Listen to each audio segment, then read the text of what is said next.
Derrick Henry with a hole. Derrick Henry, touchdown! His 4th of the night. King Henry rules all in Green Bay.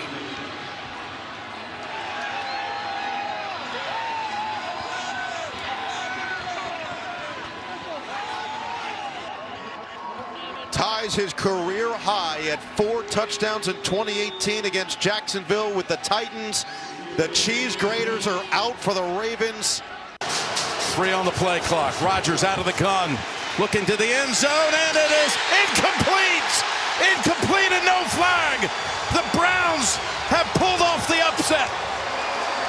There you go. Thanks to Peacock and CBS. An improbable weekend as the Ravens still alive, and will be playing a winner-take-all game for the AFC North title on Sunday night in Pittsburgh against the Steelers.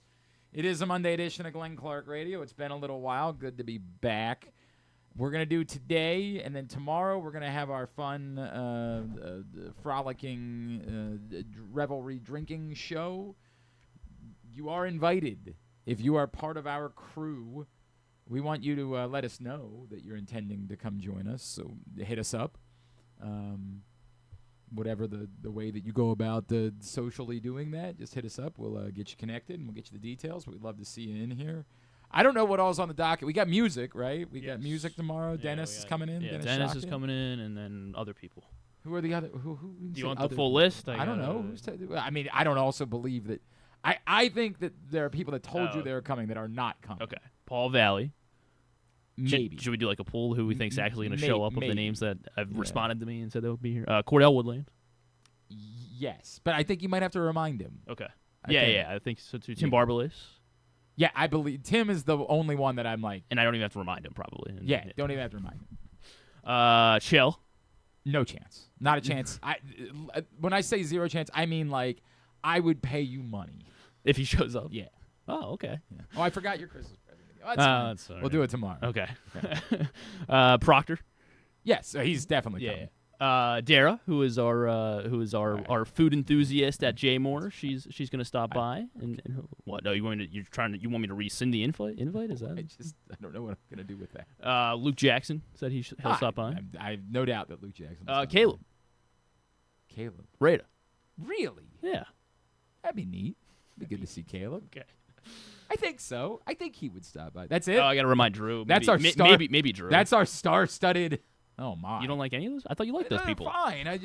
That's our crew. What about? What's wrong with those people? Are we paying off any of the bets? No. I mean, I give up. I give up. What in the world? You told me last week we were doing that. I did? Yes. That doesn't sound like me. That doesn't sound like me to commit to anything, honestly. Well, that part I understand, but you definitely told me last week that we'd be paying off the bets on the drinking show day. I don't know when we're going to do it. Yeah. I would really like to. Brian Powell brought it up again recently. I'd really like to. Also, Brian, you're not in the league anymore. This isn't your problem. But how do we hold people to anything if I'm not paying off my bets? Yeah. Are we making progress? No. And is that because you're not trying? It's probably both, I guess. Yeah. Okay. Just a lack of trying, and then How do we get there? I don't know. I feel like I have too many duties. That's probably too many duties. Yeah. So what do you want taken off your plate in order to work on this? I don't know. It's a good question. Yeah. Maybe everything. Everything. I set it for 1 week. If you give me 1 week, I don't have to do anything but this. I can get it done. That's going to be an option. But like for example, like we were off for a few days. Well, yeah, we were off. Right. I mean, we can put in a little bit of work on an off day. We can. I don't know. I do regularly, almost every day. I know. That's you. Are you just saying I have a different work ethic? Maybe. Suggesting? Yeah. Maybe we make that a priority. All right. I mean, there's a lot of priorities, but tell me what the priorities are. Well, I want to book a show this week. Right. Well, I mean, it's a holiday week. Okay. We don't have to well, book tomorrow. there's a playoff game Sunday essentially. I understand that. I feel like that's important. But we're not going to book tomorrow. Yeah. TikTok. TikTok, right? Yeah, Yeah. I do like the TikTok. I think that should I don't be know on how the much list. that's I agree priority. with that. John Colson specifically also mentions that as he likes that being a priority. So Yeah, so but we that don't. one That's not. Okay, I, all right. I want it to be a priority. That's the part that matters. Okay. Y- Okay. don't worry about that. Okay. All right. Yeah. Those reaching out to everyone, making sure they're gonna come in tomorrow. I guess Reach I out gotta to make s- I gotta make reach out some to I gotta some make of them. I'm not worried about others. I gotta make the pie thing, the hot dog That pie. part, yeah, that's important for tomorrow. But that'll Yeah. be done tomorrow. After tomorrow, that'll be done. Yeah. Yeah, I got to figure out how to make them a Lord eggnog. I'm not really sure how that's going to work. Okay. That might be like I bring in all the stuff and we communally try to figure that out Okay, tomorrow. that'll be that fun. might be what that That'll be fun. looks So like. we just throw stuff into a big pot and No, I mean I think I think I have Or a shaker or something. concept for Yeah. how it's going to work. I just don't know because now I've got to run out and get food because nobody took care of that part. So tomorrow morning I have to handle we that. have okay. Yeah. We have So- we have the pie. Right, but I don't think that's going to be the food. Okay. I don't think that's going to be. We're going to do it, but I don't think that's going to be the food for the day. Maybe we'll love it. I think so. Proctor's doing a quiz. I know. Yeah. So I feel like we make the pie the penalty for the losing team Gotcha. for the quiz because I feel like we're going to do teams. But at the same time, I think we're all going to try the pie. I think that like there's not going to be an option. Like the, Yeah, I think it's be irresistible. the losers have to. How are you intending to make it? So it's hot dog and pickle and and it's like essentially gelatin, I think, Oh, that is what it's sounds all terrible. in. That Is what it's like what sounds- it's and I love floating pickles. in. That just truly sounds So yeah. awful. So yeah, I awful. think it'll be good. All Maybe. right. Well, and nothing else. And we have no other events. lined up Well, tomorrow. I have to watch the football games this week, all the New Year's Day games, and No. I mean for tomorrow. Oh, we have yeah, no yeah. other like events as part of the day. I thought that I was guess why not. Right. So that's a problem. We got to work on that. What We need events. like We singing need or the something? Feats of strength. Are We we need like, airing of Be the like grievances. singing or Like, we something, need- or- what's that? singing or something? That's what you usually like to sing. Yeah, I think that's more of a me and Jeremy thing. Gotcha. I You don't think you think- can sing with anybody else that's I going don't. on? They don't even know these songs. The last time when Dennis and I were doing a Tenacious D medley and everybody else in the room was looking around like, Well, it's not. Well, that's the beauty of it. It's Glenn Clark Radio. It's I not. understand that, but I want everybody to else radio. communal experience. It's also not before the holidays, so I'm not even sure what the music selection is going to be. for me. The big holidays tomorrow or the 31st. Yeah. No, that's not the big holiday. Definitely is not. It's So I that's don't what it's even our know what holiday Dennis is show. planning though. on It's playing our, tomorrow. It's our morning. holiday show. I We'll think he probably might play. sup- We'll probably play Christmas music. Or right? Mellencamp. I'm not sure. Like I'm good with either, but the young people aren't going to know what the Mellencamp songs are. What are, That's- I don't know. Like, I hate it here. I what's his really- name? Is I it Jack just Mellencamp? Is that his name? Really hate it in this place. that who you're I referencing? Really? Nope. What does he have to do with What? the holidays? We're past the holidays. Okay, so who's Tomorrow's Mellencamp? Okay, December 30th. what is Mellencamp? John Mellencamp? John Mellencamp. There it I is. hate you. I just really. you brought him up. I feel like we need. More. Enlighten me. I feel like we need more events. Maybe like something what's something anti-Pittsburgh we could do tomorrow. That's good. Smash some stacker sandwiches. We could. I'm not like eat them, smash them. I mean actually like with a hammer. Bring in some Permani Brothers and just destroy them. I and- mean, I don't want to use because they might want to spend money with us at some point. Permani So I don't Brothers? say that. I just want to say stacker sandwiches, right? Like get some of those. What's a stacker sandwich? That's what they make at Permanente Brothers. Oh, okay. Jeez. Where am I going to get those? Well, I mean, I think there's only the one down by the airport. Unfortunately, I don't think there's another one. Yeah, it's not overly convenient. Maybe there is? I don't know. There's one in. There's one like it's funny that like is not as Well, far away from me as I thought it was. There used to be a like, Permani's in Hanover, PA. There was? Oh, in Yeah. Hanover, PA. Yeah, I was like, yeah. That was like in Hanover, Maryland, like down by the. I guess that's That not one far from the one closed. by the airport. Like there is one by the airport for sure, and then there's one off 83 just north of the state line that I always realize is Uh-oh. not as far from me as I think it is. Like I don't think it's fully into York. I think it's before York proper. People are going to want to eat these, though, if they're brought in. No. Oh, they're not. No, So that's- not. It's Pittsburgh week. We're not doing that. I'm trying to think of what other anti-Pittsburgh. Come up with some anti-Pittsburgh ideas for the drinking show tomorrow. And we probably need other events. We need something else. Or we'll just talk sports. We could do that, No. too. No, no, we're not going to do that. Noah Eagle's going to join us in a few minutes. The Ravens, of course, were on Peacock on Saturday night. He was on the call, so we'll talk to him about what he saw. The problem is, I don't know that any of it matters. Like, I don't know that you can take All right, let's do the whole thing because we did the Project Game Day postgame show on Saturday. And if you missed it, you can go find it. Facebook.com/PressBoxSports, YouTube.com/PressBoxOnline, PressBoxOnline.com/video. And, of course, now that there's going to be one more game, that means we'll have another Project Game Day for sure. As long as the Ravens are playing now, we'll be doing Project Game Day immediately following the show in those same locations. PressBoxOnline.com/game day. Myself, Rita, KZ, Stecca, Griffin. Tyus was caught up with the this is a straight shoot. I know I'm calling him out for this. Got a very apologetic late night text from Tyus on Saturday night. He was, I guess I shouldn't be surprised by this, at the LSU Houston game. Oh. Makes all the sense in the world. They played in the Texas Bowl, which is in Houston. Like, that makes sense. But why wasn't I alerted to that beforehand? And real talk. Because he thought the game was on Sunday night. That's fair. I mean, I swear. most NFL games are on Sunday, so. I swear. I was like, all right, buddy.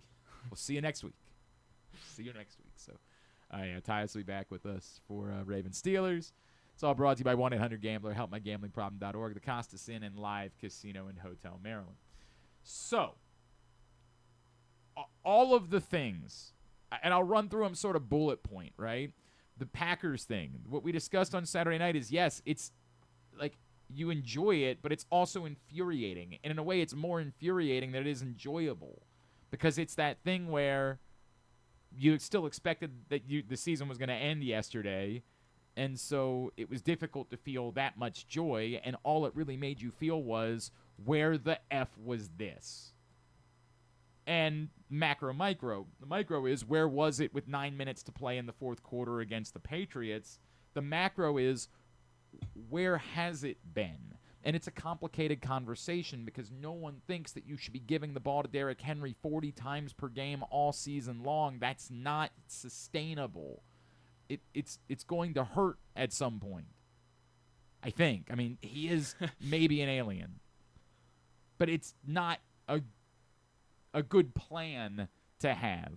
But it's the number of times that they've just seemingly gone away from him, and in a season where you didn't seem to have enough margin for error. Now, I get it. They are where they are. But that couldn't have been, you could not possibly have been thinking that in the Patriots game. And we know that, right, based on the responses that we got from John Harbaugh. Nobody was thinking, well, we better not put him back out there because that might mean he's not available for the playoffs. Because, again, as we all know, there was a very unlikely path to the playoffs at that point. It's infuriating. But all of the other stuff is true, too, right? Like, they gutted out a win in circumstances where you wouldn't expect a team to win with a backup quarterback. I know they were playing against another backup quarterback, but let's be fair, the Packers' backup quarterback is better than the Ravens' backup quarterback is and has a more complete skill set than the Ravens' backup quarterback does. They were playing in Green Bay. They were playing on the road when they had just suffered an incredibly deflating loss that, seemed like it was going to be backbreaking. All of those things. And they went and they figured out a way to win the football game. It's like a flow chart. So there's the bad, then there's the good, then there's the bad of, all right, but then you had to be a Browns fan for a day, and Jesus Christ, is there anything more? It's just like... They dominated. I don't know what you're talking about. Led wire to wire. It's like needing a towel and all you have is sandpaper. I mean, it's just ungodly unpleasant. The Browns win. Miraculously. And yes, I know part of that is because their defense is outstanding. And I also know that a big part of it is because the Steelers don't have the one offensive weapon that's like really game-changing. Like, I think that their backs, Jalen Warren and Kenneth Gainwell, have been a fine duo. Yeah. But they're not game-changing. They have one game-changing offensive talent. And he didn't play, and he's not going to play again next week. And so they're limited. So how much do we owe that Lions fan? Oh my God! I mean, like it's absolutely a potential. I mean, I don't think either of these teams is going to make a run in the postseason, but it's a legitimate story point in how the NFL season played out. It's insane. I mean, we'll see. I mean, the Steelers could very easily still win this game. And they still don't have their best defensive player. So they're an incredibly limited team, and it looks like they're not going to have TJ Watt again next week. They're an incredibly limited team. And the Browns stink, but are capable defensively. And so the Browns gut it out and win that game, and the Ravens have life. And now it's this really complicated conversation. Do the Ravens get Lamar Jackson back for this winner-take-all game?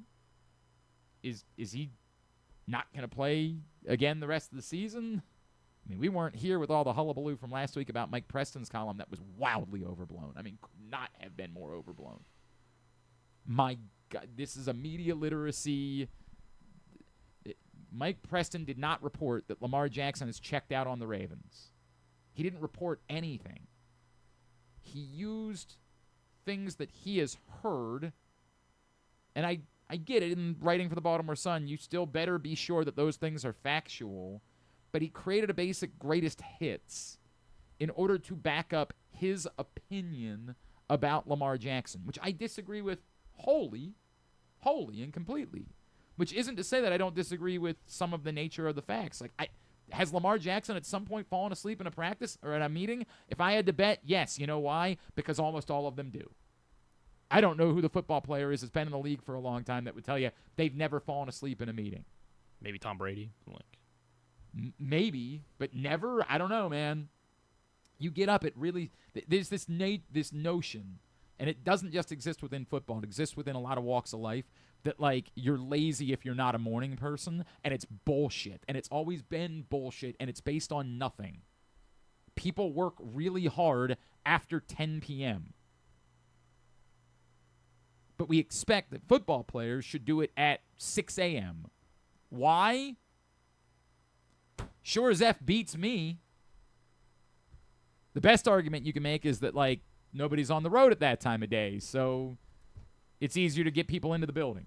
I mean, that's literally the best argument that you can make for why a football player's day should start at such an insane hour. Otherwise, there is no argument for it. There is no logic to it. They don't play football games at that time. I get it that you need to get to the stadium well before a 1 o'clock kickoff, but you don't need to be there at 6 a.m. Guys fall asleep in meetings. It happens constantly. Now, if Mike Preston reported, I have been told that it's been happening all of the time. That would be relevant.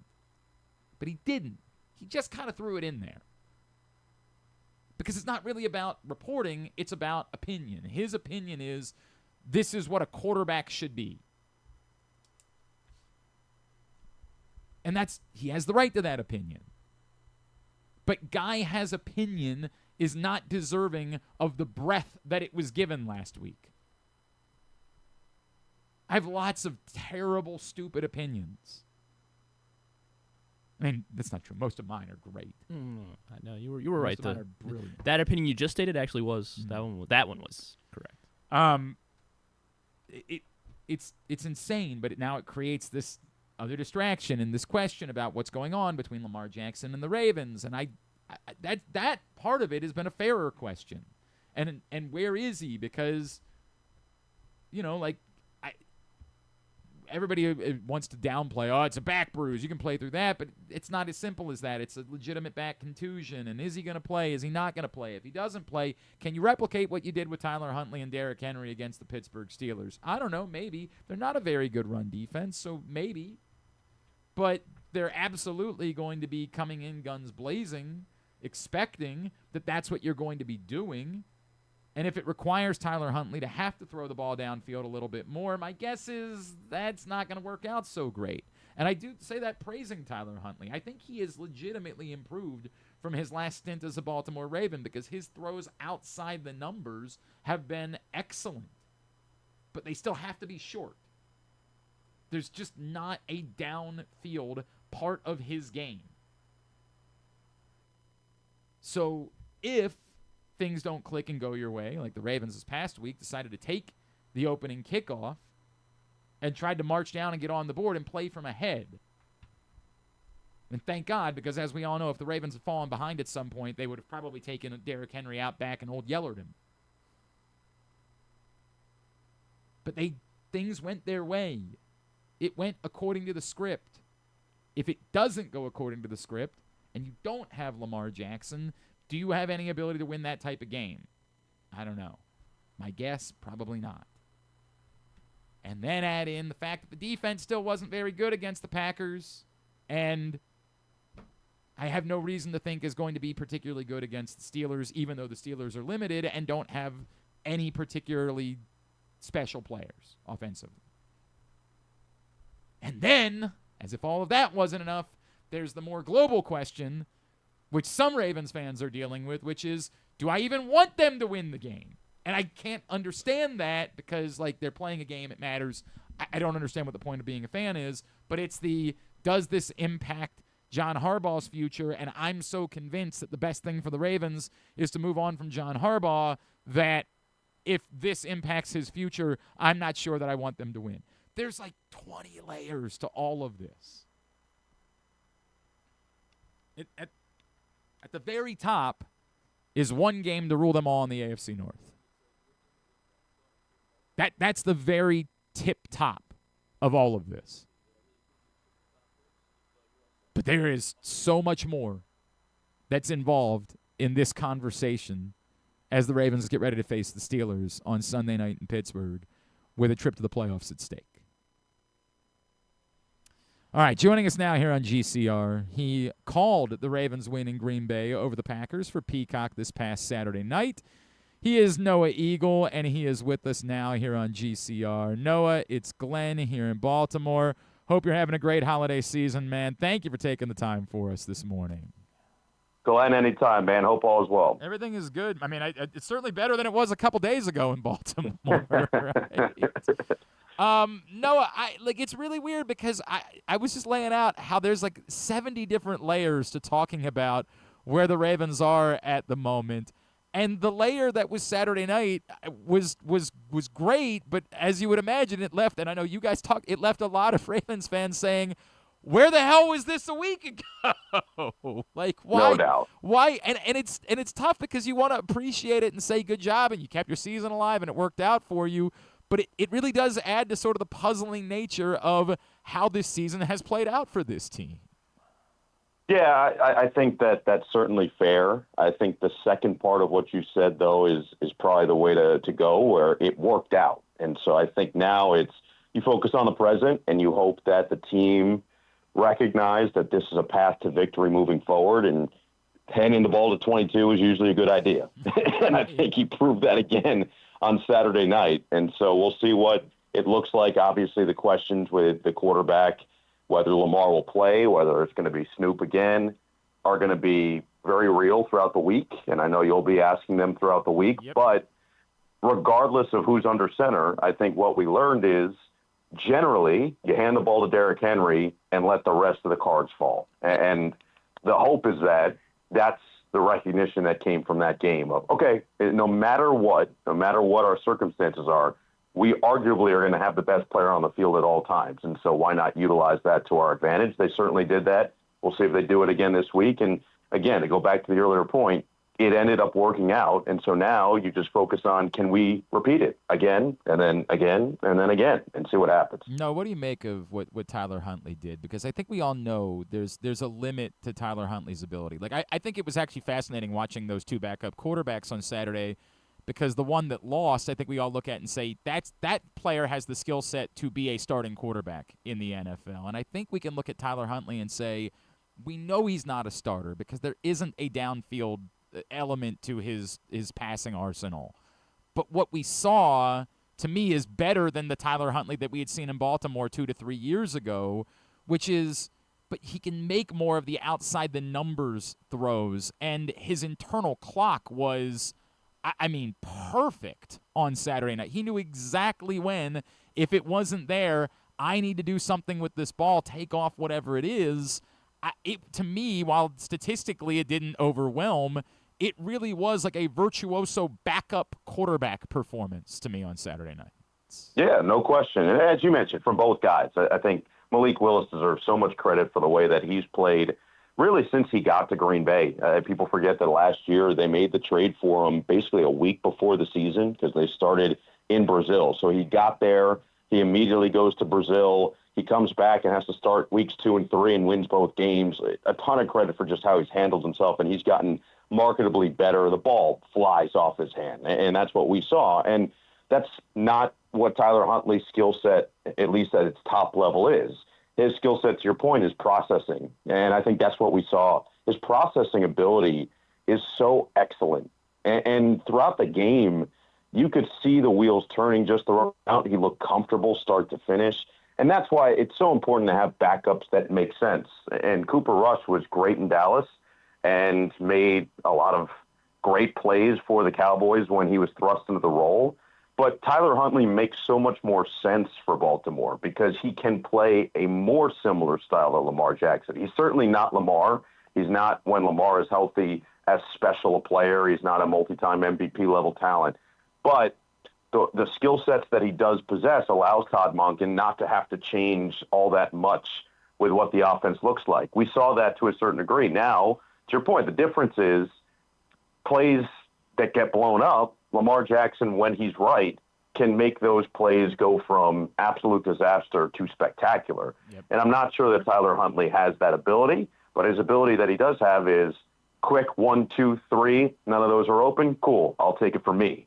And we saw that time and time again on Saturday. It just made the right play, it felt like, every time. And the comfortability, not just with him, but with the rest of the team, I think that's a huge factor as well. A lot of these guys were here when Huntley started in 2021 and when he still had his opportunities in 22. They were here. And so you have guys who are comfortable with him and vice versa. And that's really what stuck out when we spoke to him, just his comfort level.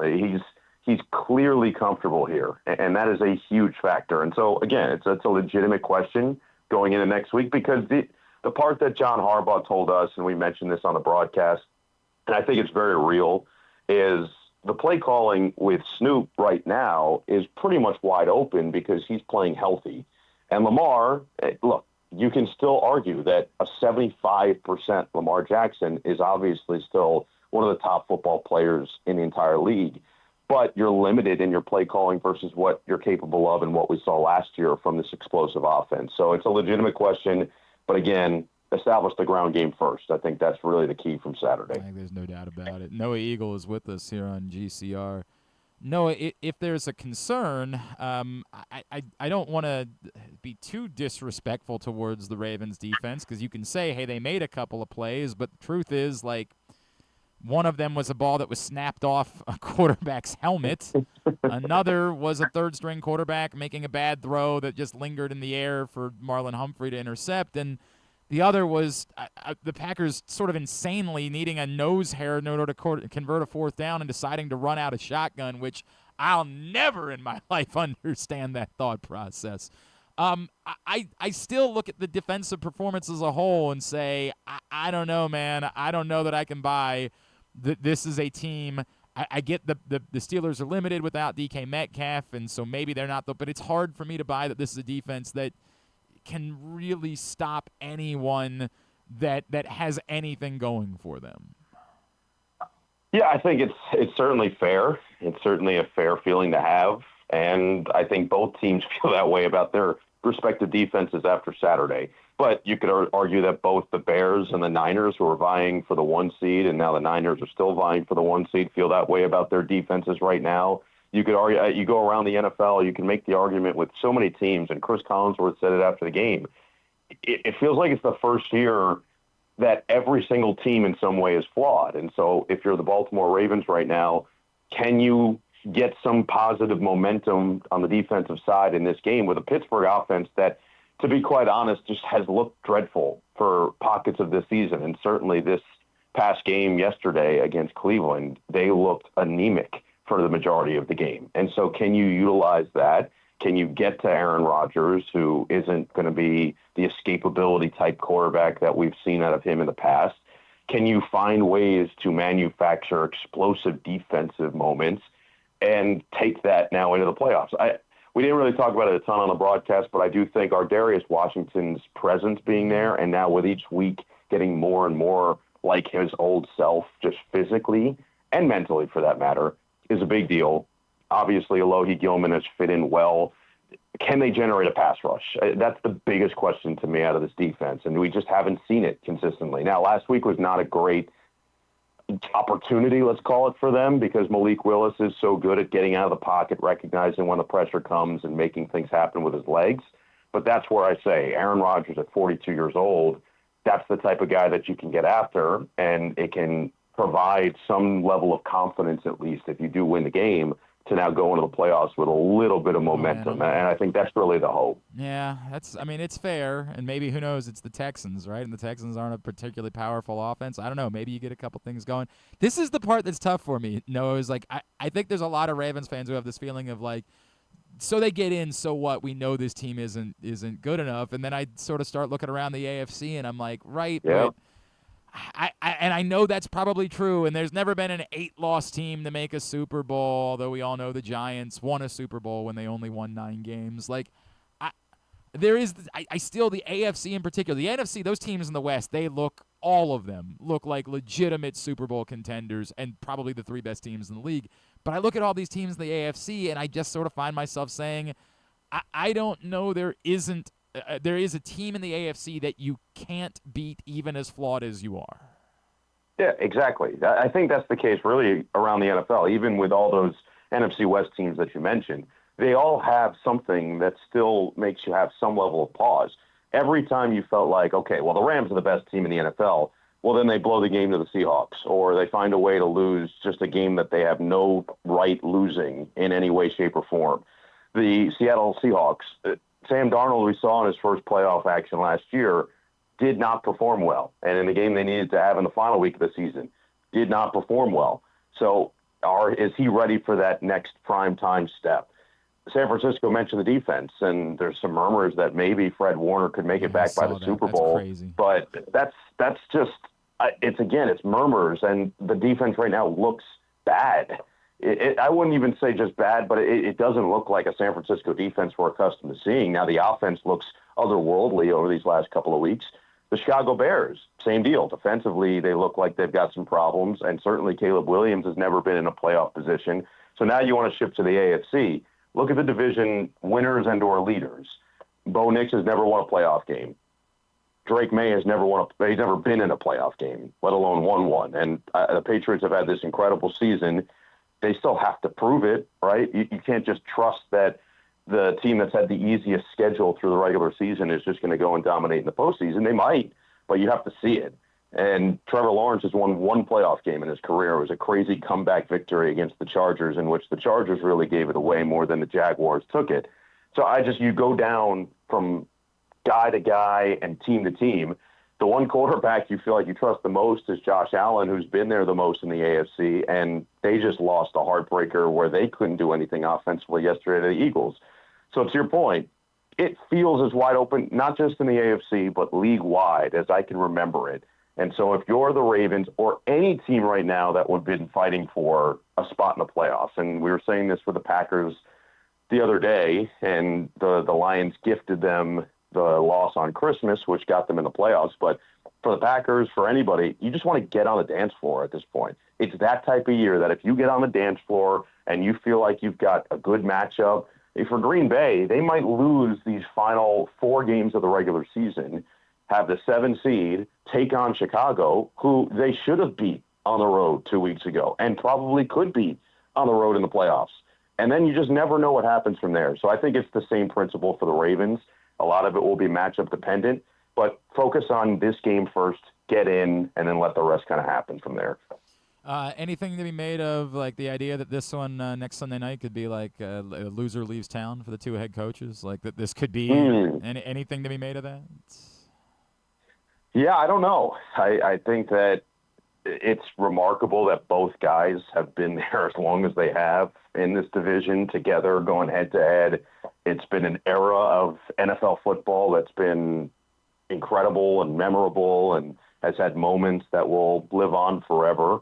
But at some point, all those eras come to an end. And so, of course, I think the NFL, if there's anything that's been proven to us, that always things can happen even when they're unexpected. And to your point, there's already been rumblings on both sides. And so I would say you always expect anything to happen, but it's a big game because it's a playoff game. That's really what it is. And I think both coaches, both quarterbacks, whichever one plays for Baltimore, and everybody else involved is going to be so dialed in on that. And then we'll see what happens. But yeah, I just think the NFL, you never know how something might impact. And it might be the point that based on how they lose the game, everybody feels one way, and then something else entirely happens. And so I just think you never go in assuming anything. You just read and react as it kind of falls. Do you got basketball on tap for you this week, can I assume? Oh, yeah. I'm heading to Memphis tonight for a little Grizzlies 76ers tomorrow night on NBC. Say hello to our friend Cam Spencer. He's one of our favorite. He's one of the most insane human beings that I've ever known in my life. I mean, and truly, like, a really good guy that, like, as, like, he goes to hug you, I still think he might want to punch you. Like, it's just, he's that. Well, that's what makes the Spencers so great. Oh, my God.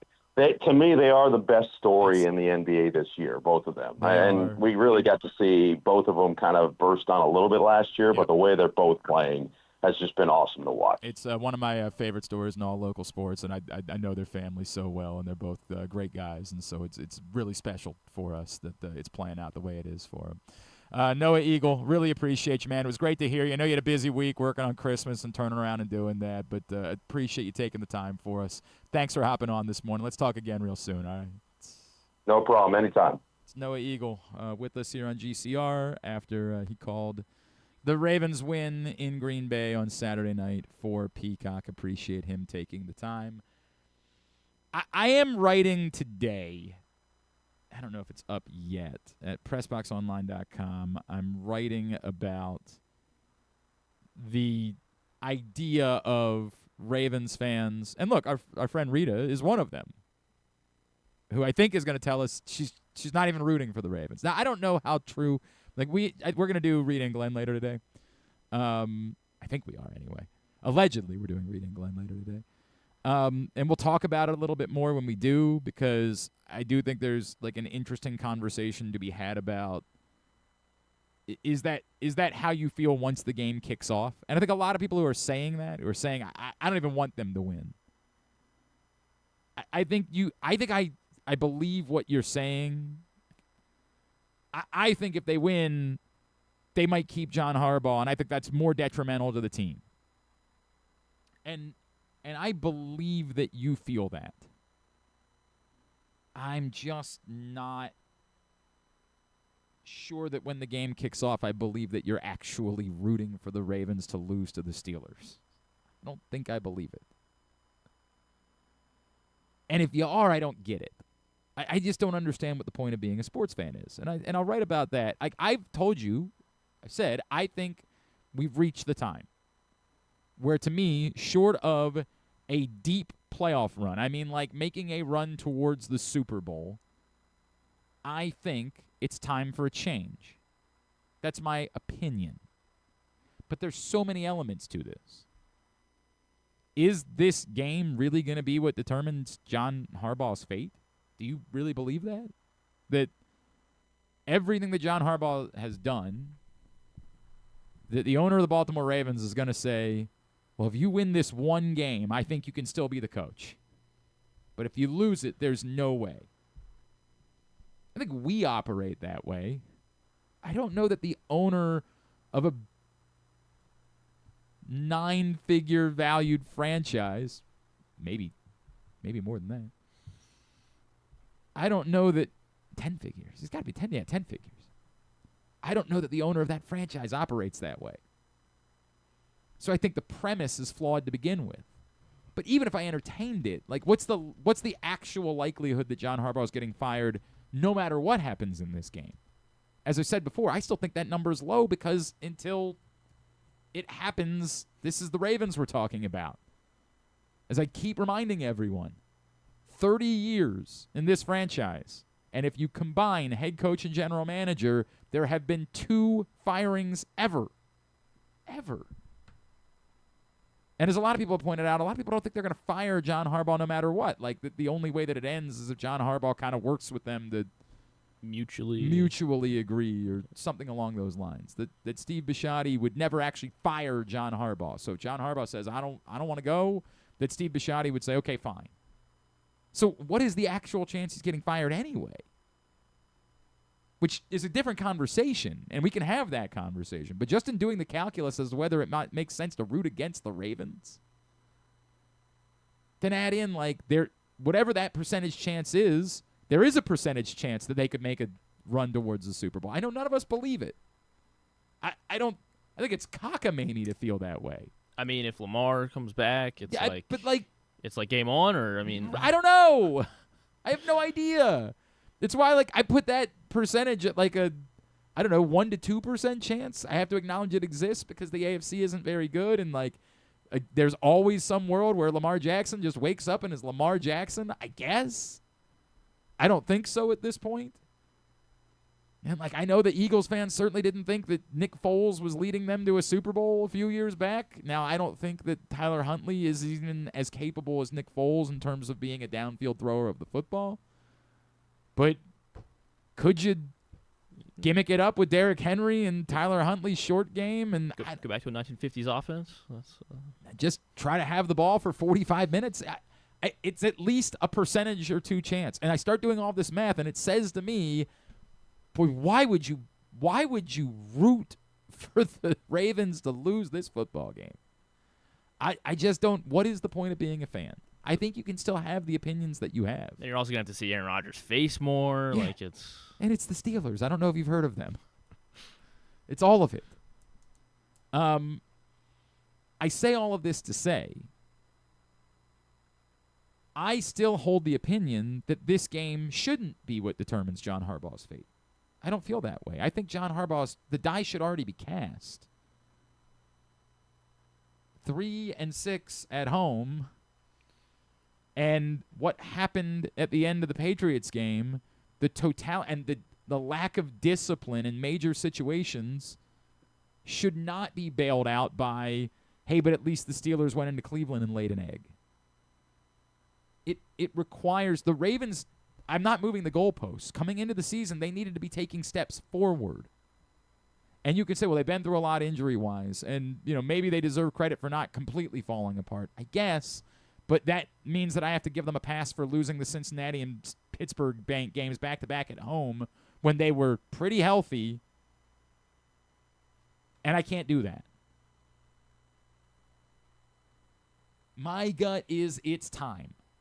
But I acknowledge, if somehow they were to put it all together and make a Super Bowl run, like, I would be willing to say there's been new evidence presented, and maybe they have taken a step forward in a bizarro world. Short of that,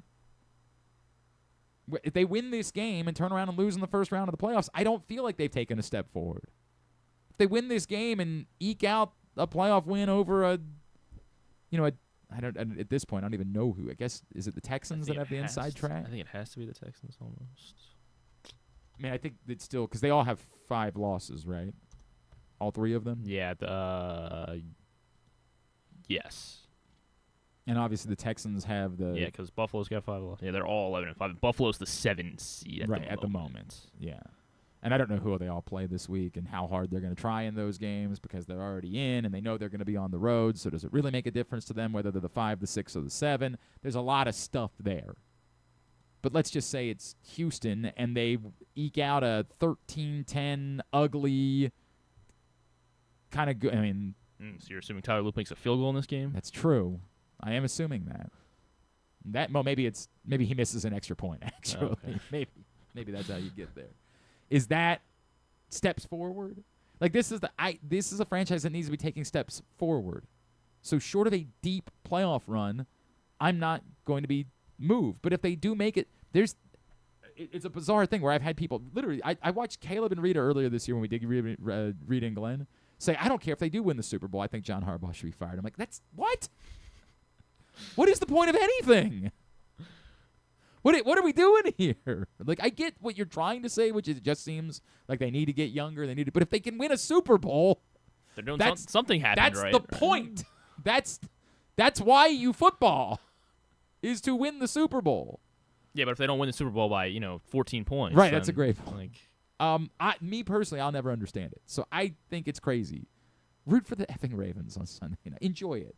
And if it goes poorly, you might still get the thing you wanted, which is the head coach. So it's a being win-win. fired. Like, what are we doing here? I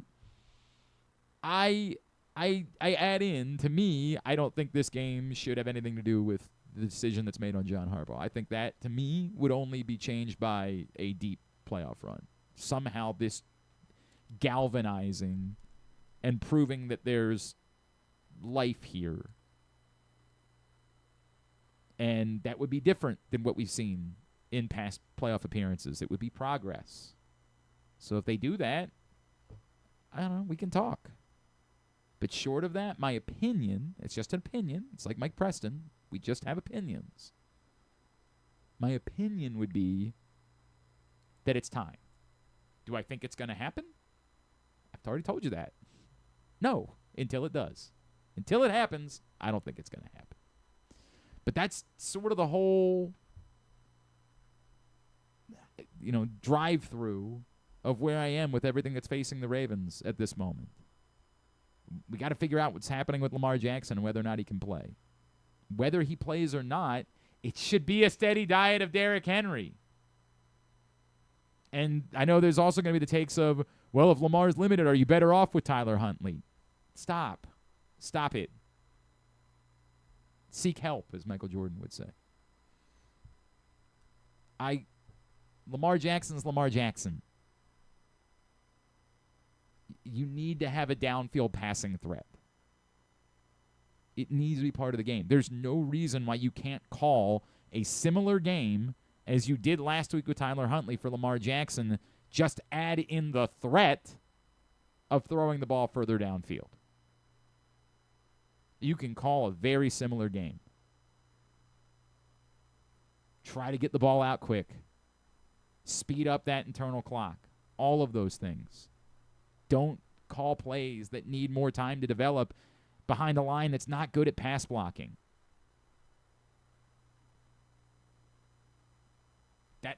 Do all of those things. Make that the plan. If Lamar Jackson can play, he plays. There is no, like we always do this, well, what if he's at 70%? What if he's, that doesn't exist. That's not real. That's some make-believe thing that we have from video games. There is no 70%. Is he healthy enough to play or not? If he's healthy enough to play and to throw the football, which apparently was the problem last week, was that he couldn't throw the football, and if he can't, then there's your answer.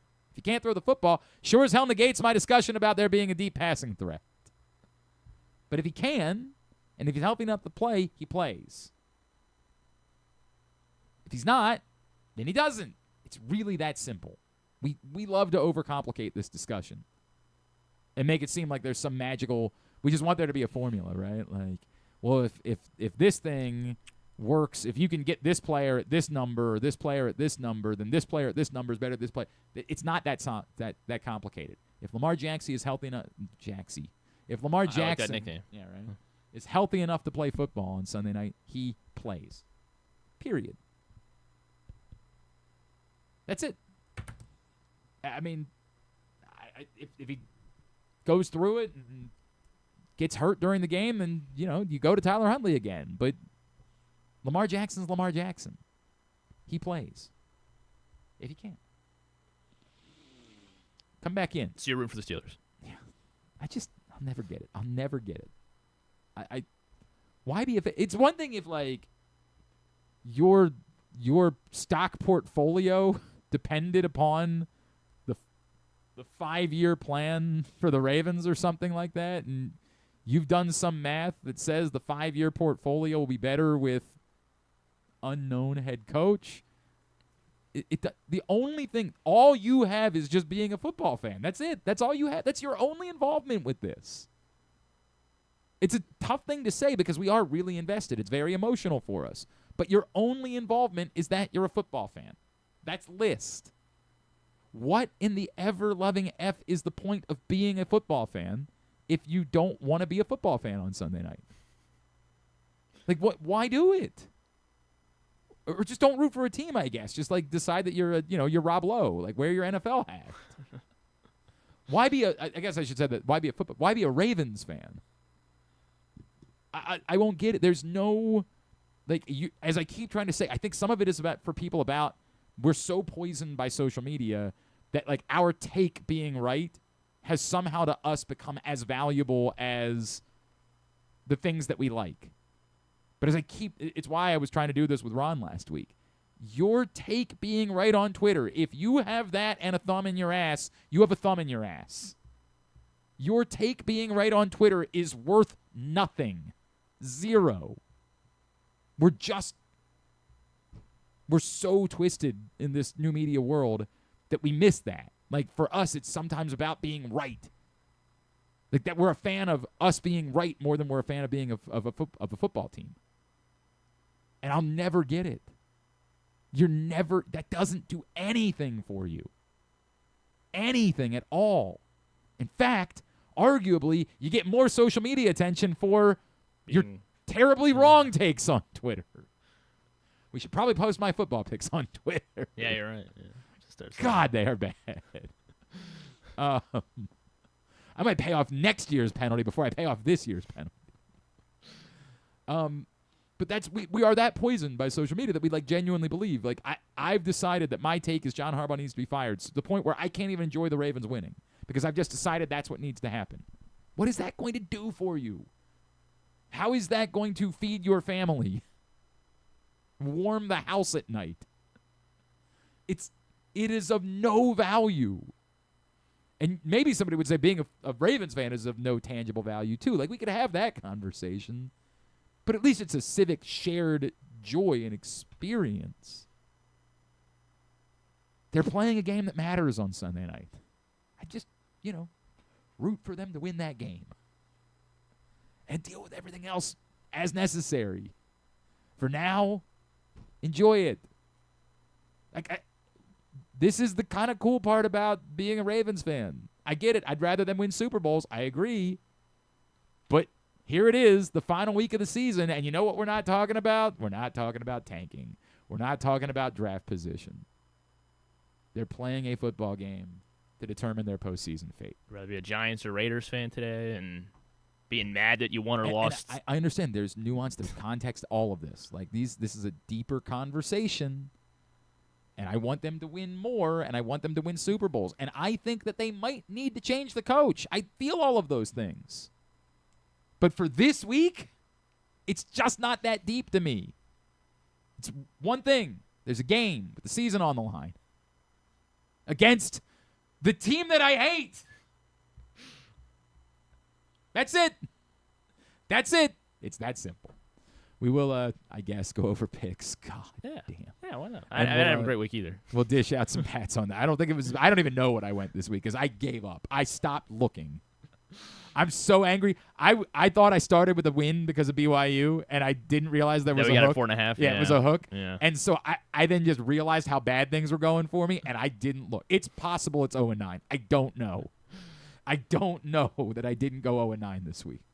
So I'll find out, like the rest of you, when we come back, and then we'll dish out some pats on the ass. It's Glenn Clark Radio. The weather's getting cooler, so when you and your family are picking out a place to dine, be it lunch or dinner, let's make it nice and easy. Now, with 2 great locations, the Costas Inn remains your #1 destination. Whether you want to get steamed crabs and the full Costas menu out at the original location at 4100 North Point Boulevard, or sample the complete menu minus the steamed crabs at the new location above the grandstand at the Timonium Racetrack. Costas is your place to go. Check out the website, CostasInn.com, for a look at the menu, and if you want to plan that crab feast, call 410-477-1975. The Costas Inn. Get in the game with Volo Sports. With over 15 sports to choose from, join a league or grab a Volo membership for discounted play, free daily pickups, fitness classes, and exclusive events. But the best part? A portion of every league fee helps the Volo Kids Foundation provide free sports to over 5,000 kids across Baltimore City each year. Don't miss out. Early pricing for the winter season ends December 12th. Final registration deadline is January 15th. Sign up now at volosports.com/Baltimore. Gambling can be a fun and entertaining experience, but there are risks involved. If you're planning on betting on the game at the casino or on your phone or computer, know your limit, stay within it. Set a budget and a time to stop. Remember, gambling isn't a financial solution, and it doesn't mix well with alcohol or drugs. Know the risks and have a plan before you begin gambling. For free and confidential services, call 1-800-GAMBLER 24/7 or go to helpmygamblingproblem.org. The latest edition of Pressbox is available now, and it's our annual Best of issue, celebrating the top people, performances, and moments of 2025 in local sports. On the cover, we recognize 4 of the most significant athletes of the year: Orioles pitcher Trevor Rogers, Navy quarterback Blake Horvath, Maryland basketball star Derrick Queen, and our 2025 Mo Gabba Sports Person of the Year, Ravens safety Kyle Hamilton. Pressbox is available for free at over 250 locations throughout the region, including your Baltimore area High's Dairy stores. Plus, you can read the entire issue online at PressBoxOnline.com, where you can also find great betting advice and the best daily coverage of the Orioles, Ravens, and Terps. Give your New Year's Eve the magic touch at Live Casino. Let your wicked side out to play for good at our Spellbound New Year's Eve celebration. Open bar tickets start at just $75. Experience our $76,000 Spellbound Countdown, where over 100 lucky winners will score cash, free play, and luxury jewelry. Will you be lucky at Live? At Arundel Mills, must be 21. Please play responsibly. For help, visit mdgamblinghelp.org or call 1-800-GAMBLER. Contrary to what some people believe, I actually like this guy when he sleeps. Glenn Clark, talking sports. All right, back in here on GCR as we continue along on a Monday edition of the program. Hey, today's, I don't think, it's funny because normally the Orioles did make a move yesterday. Oh, yeah, that's right. They brought back Zach Eflin, and I get that. More good news. It's a very weird conversation to have, right? Here's my entire Zach Eflin take. Ready? I'm fine with this. And I kind of said that in the second half of last season that I'd be fine with them bringing him back. Well, especially at $10 million. At $10 million, yeah. Truth be told, I actually thought that Zach Eflin, we definitely thought it was going to be closer to 20. Given the cost of pitching, it might not have been the dumbest thing to give him the qualifying offer, right? And so that it's only 10 to me is kind of a win in a vacuum. Zach Eflin is capable of being a really good pitcher, and maybe last year was more about what was the lat strain, and he had a back thing too, right? Yeah, last he year. had a couple things. Yeah, maybe what happened last year is as much or more about that than it is about, I don't know that Zach Eflin was ever going to be as good as he looked in the second half of 2024, where he was brilliant in the second half of 2024. It was the best he pitched his entire career. But I do think he's a major league capable starter. I think he's someone who can pitch to at a league average ERA or better for the totality of a season. And so you can use as many of those guys as you could possibly get. I know the Dodgers are the wrong comparison because they're just going to spend money and spend money and spend money and spend money. But the Dodgers are going to go into the season with 9 of those guys. Capable major league starters. Zach Eflin's high end is higher than Dean Kramer's high end. Dean Kramer's high end for any individual start is, he could no hitter. Right, a no hitter, and he could, for any one start, Dean Kramer could be brilliant. But for a season long, the high end for Zach Eflin is higher than the high end for Dean Kramer. So I have no problem stocking your rotation with Shane Baz's, whose high end is higher than that, but you're going to get there, and Zach Eflin's, and it's so much better to be stacking your rotation with those guys than with, hey, and maybe this is the year it works out for Cade Povich. Making that the plan, this is a better plan than that. But it's where the conversation gets complicated because they still haven't done the thing they needed to do, which is the high end of starting pitching. Maybe Shane Baz puts it all together and becomes that. But that's not what a championship contending team banks on, is maybe. Mike Elias said they needed top end of the rotation pitching. We all agreed. Right now, their 2 top starters from a year ago are still their 2 top starters going into this year. They have not acquired top end of the starting rotation pitching. One of the reports from last night, I believe it was The Athletic, and I don't even remember who wrote the story for The Athletic, said the Orioles are still believed to be in the starting pitching market. That's the only if to this entire conversation. The only if. I have no problem with Zach Eflin coming back and you kind of trying to scratch that and see if you can't find a major league starter. But this can't be it. It can't be.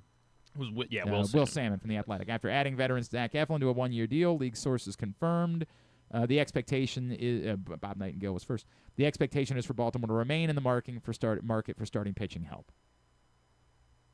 That has to be the case. It can't be that you're banking on it's this or it's fail. There still has to be a higher end to it. And that market is still robust. Framber Valdez is still out there. Ranger Suarez is still out there. I did see a report this weekend that they may be out of Edward Cabrera conversations.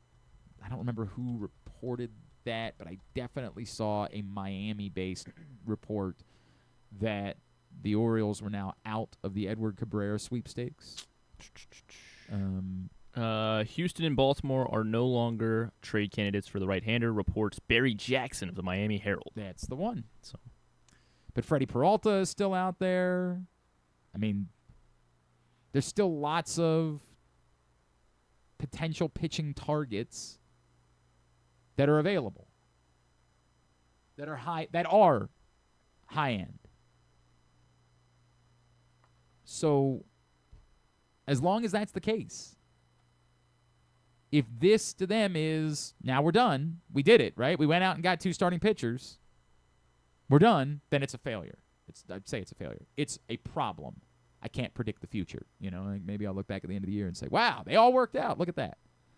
But it's a miss on the offseason. But if there is still one more move for a top end of the rotation pitcher to be made, then I love the idea of saying we need to have 6 starting pitchers because we all know the truth. Somebody's not going to be ready for opening day, maybe multiple somebodies. At some point during the season, you're going to want to have 6 starting pitchers. You're going to look at the schedule. I haven't looked at it, but there's going to be a point of the season where you're going to look and you're going to say, we don't have a day off for 3 weeks. There's going to be a rain out, a makeup game, and you're going to want to go with a 6-man rotation. And how much better is it if that 6th man is either Zach Eflin or Dean Kramer than if that 6th man is, again, Cade Povich or Albert Suarez? And by the way, maybe one of those guys still factors into the conversation too. There's a stretch in early June where they don't have an off day for the 2nd to the, and they have one off day and a West Coast trip from June 2nd to, when's that Angels game? What date is that? The 24th. From June 2nd to June 24th, they have one off day and a West Coast trip. That seems like a part of the season where you might find yourself saying, we could use a 6 starting pitcher. And by the way, Trevor Rogers' innings, right? Kyle Bradish coming off an injury. Sure, yeah. His innings are a factor. And those are the 2 guys at the top of your rotation. So, all of this math, all of this thrown in, come in with 6 starting pitchers. You know what we call that? A very good problem to have. If somehow your season, who's not normally very good in April? Dean Kramer? Maybe he pitches out of the bullpen in April. Maybe you put yourself in a situation where Dean Kramer doesn't have to start in April when he's normally not good. But will we start in March then, since opening days on the 26th? I don't think that Dean Kramer is going to get the opening day start. I don't think. Well, there's 5 games in March. There's 5 games in March? Yeah. The 26th, they're off on the 27th, then the 28th, 29th, 30, 30. Oh, 4 games. Okay. All right. Yeah, there you go. Wait. You don't have to pitch Dean Kramer. No, it is 5 games. Yeah, it is 5 games. Well, in this scenario where you still acquire one more pitcher, you still don't have to pitch Dean Kramer in March. This is a good thing. Again, if you still have one more pitching move to make. And I can't tell you whether or not Zach Eflin will be more like the 2024 version of Zach Eflin or more like the 2025 version of Zach Eflin. But I think we have reason to believe that he's better than what we saw in 2025. And I don't, you're going to spend $10 million and worse. That's baseball, man. Like, $10 million lottery ticket is what you get. So I'm totally good with it. But I brought all that up to say I would have assumed, normally, I would have thought that Stan the Fan Charles and Luke Jackson would be getting together to talk about it, but I haven't gotten an email about that. So maybe they're going to do that today. And if they do, it'll be brought to you by the Costas Inn and the all-new Costas Inn in Timonium at the grandstand. Everything you love about the OG Costas Inn, just no steamed crabs. If they do, it'll be brought to you by that. And if they don't, Stan's shows are still brought to you by the Costas Inn and the all-new Costas Inn. All right, I'm about to click on picks, and let's see. Holy hell, I didn't go 0-9. Yeah, you got a big win. Not go 0-9. Big win last night. Jeremy went 9-0. Jeremy went 9-0.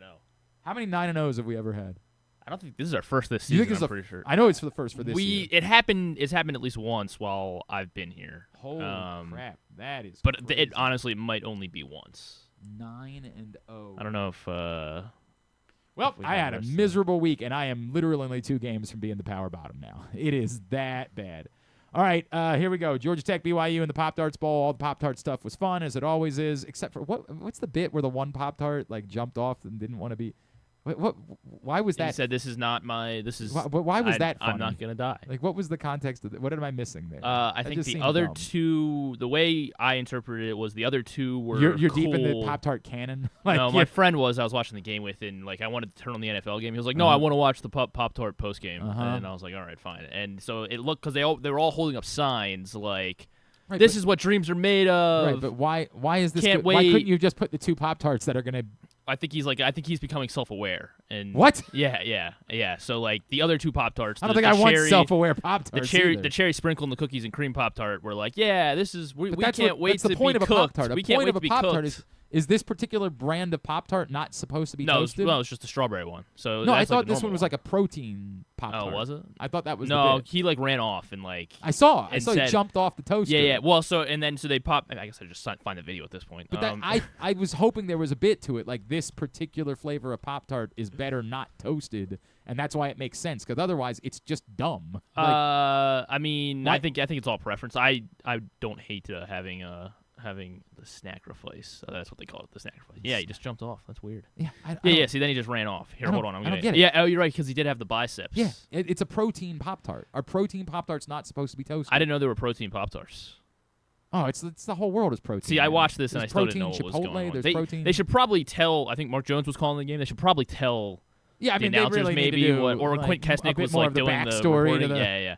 And then, so the trophy wasn't working either. The toaster trophy wasn't also, working. nobody wants to talk about it, but the cake, which, again, they've at least abandoned, really going in on the edible. They still mention that it's an edible mascot, which I've covered. It is not. It's just a cake. But it's also a bit awkward because, nobody ever knows what to do. They're kind of digging their hand. Nobody really knows what they're looking at. I think Kalani Sitake did the right thing. Watch it for a second. He doesn't really know what he's doing. He's like, so do I cut it? Do I... it's a weird bit, and then it's kind of gross. Everybody's just putting their hand in some. They're football players, Anyway, this might not be him yet, but yeah, he runs off. He's got biceps. Yeah, he's like a protein. See, so they're signs say, "Can't wait for this." I understand that, and but I just don't understand why his sign. Why is the middle sign part, is going to say "This is not my dream" or something? Somebody thinks that you haven't seen the last of me. Somebody thinks that they had an issue and they had to change the script at the last moment. No, I think that was all part of it because they had the sign ready at the bottom. What's funny about the Pop-Tart running off? We're talking about it. It's not funny. It's not supposed to be funny. This is a legitimate storyline. That's what this is. Tune in for 2026. John Cena tapping out. Where the hell did he go? So Why? Because that was what the little poster said. You haven't seen the last of me, so okay. We're gonna see him again next year. I know nothing about the game, but I knew I had picked soon. BYU, so I was very happy when I saw that they had won the game. I was like, oh, thank God. I completely forgot that it was 4.5, and we missed it on the hook. So Jeremy and Joe I wasn't sure if we got Ryan, where we got it either. I couldn't remember, and they get it on the hook. Those sons of bitches, and that saves Jeremy's perfect week. Chargers are 1.5-point favorites. They fell behind big early, and I was very nervous. But then I thought, I don't believe the Texans' offense is really this good. And I was right. The Texans' offense really is not that good. Then they just They stopped. just stopped. I don't know why they don't give the ball to Woody Marks more. Like, I don't know what that is. Or I guess they should have just kept their own deep balls. And yeah, I mean, like, that was seeming to work early on. I mean, the Chargers' defense is really good, too. But yeah, so they figured it out. Problem is the Chargers' offensive line is dog-ass. Like, we can talk about the Ravens' offensive line. The Chargers are jealous of the Ravens' offensive line. And it pains me because, like, I think we all know the affinity that I have for Bradley Bozeman and his wife, Nikki, but that is not going well. All of it is bad. That offensive line is dog-ass. And so the Texans do ultimately hold on. And the Chargers get eliminated from the AFC West race. And that's that, right? Are the Texans still alive at all for the AFC South, or did the Jaguars lock that up? I think they still alive. They are still alive. So they don't. That's Texans play the Colts, right? And so that means the Jags play the Titans. So the likelihood of the Jaguars losing to the Titans is slim to none. But Texans win, even with a win, that means they get the 5 seeds. So they get to go to Pittsburgh or Baltimore, which we assume is probably where you want to be going. There's always the question, right, of if you're the other team, if you're the Texans, do you let the Jaguars play all their guys, like knowing they have to win, and then maybe like during the week say like, oh yeah, we're going for it, and then like as the game starts, you maybe pull your guys after a series? There was a weird one, like the way they scheduled everything. There was like the Chargers playing the 4:00 window, I think. So like if the Texans do win, because the Texans play at 1, right? Then there's no way for the Chargers to like move up but or I'm down. not worried about. I'm saying the Texans and the Jaguars. They both play at the same time. Yes. Yeah. So if the Jaguars have to go in. They're both 10-point favorites. They have to try to win though, because it is a big difference to be at home or on the road. Like the Jaguars have to try this week. Mm-hmm. The Texans know the Jaguars almost certainly are not losing to the Titans. So is there a point in that game, right, where they look up and they say, Jaguars are up by 17. Let's go ahead and take our guys off. Take the field, Stroud out. Right? Take Woody Marks. Take Nico out. I don't know. That's an interesting scenario. Take all their defense out. Anyway, on the Chargers were myself, Joe, Ken, and Kyle. I'm on the wrong side of most of the games. Cleveland, I absolutely did not. Now, to be fair, part of this is I thought the Ravens were losing on Saturday night. And if they had, I know that you're going to say, well, wouldn't that make you think the Steelers were going to? No. I think the pressure is all off the Steelers now. Right. I so think they have to play free. And yep. And I think they Jalen Warren and Kenneth Gainwell both go for 100 yards. That's legitimately my thought process. They might not. They probably don't play Aaron. They might play Aaron Rodgers because I don't think you really want to have him off for 2 weeks. But I actually think it would have behooved them to not play Aaron Rodgers. I don't know. Aaron Rodgers. It sounded like Aaron Rodgers specifically did not want to be on the receiving end of the Myles Garrett record sack. It seemed like they were obsessed with that. So maybe maybe Aaron Rodgers would not play just so it wasn't him. Yeah, so that it's Mason Rudolph who gets posterized. Anyway, as we all know, Cleveland wins outright despite the fact. Browns. By the way, I know I defended like why would you play Dylan Gabriel over Shedeur Sanders? I can't defend Shedeur Sanders either. He won the game. He stinks. That one interception was bad. The one interception is one of the worst throws I've ever seen in football. And all the Steelers fans are trying to do the rig bit. They threw a touchdown to Fannin. The Steelers fans are trying to do the rig bit on the touchdown, like explain how this happens, because yes, it's a terrible throw that leads to a touchdown. You cannot watch that. Shedeur Sanders just lollipopping a ball up in the air and think that the game is rigged against you. You can't. Stop it. But yeah, Cleveland wins. I was on Pittsburgh. I think it was just the pep talk that Tyler Huntley gave him. It might have been that phone call. You, Andrew, Jeremy, and James are all in Cleveland. Yep. Seattle goes into the Charlotte and skull drags the Panthers. I don't know what I was thinking. It was one of my rules is that Seattle on the East Coast always wins. And it's funny because I felt that way too. I think something about the absurd way that they won the Thursday night game. Yeah. I really did feel like it was going to. I didn't think they were going to lose. I just thought the 7.5 was enough that they could have a letdown, that it was a close game. And so, well, I got everything wrong, so the wrong person to be talking about. I should have known once you were on the same team, I should have switched. God. Bad. On Seattle, Andrew Steck, Jeremy, James, John, and KZ. Jacksonville, Indianapolis. Shame on the Jaguars. I mean, shame on them. What sucks is that I think the line closed at like 4 or something. Oh, did it? Yeah. Of course it did. Yeah. So we got it to 6.5. Phillip Rivers is going to end his tenure having not won a game.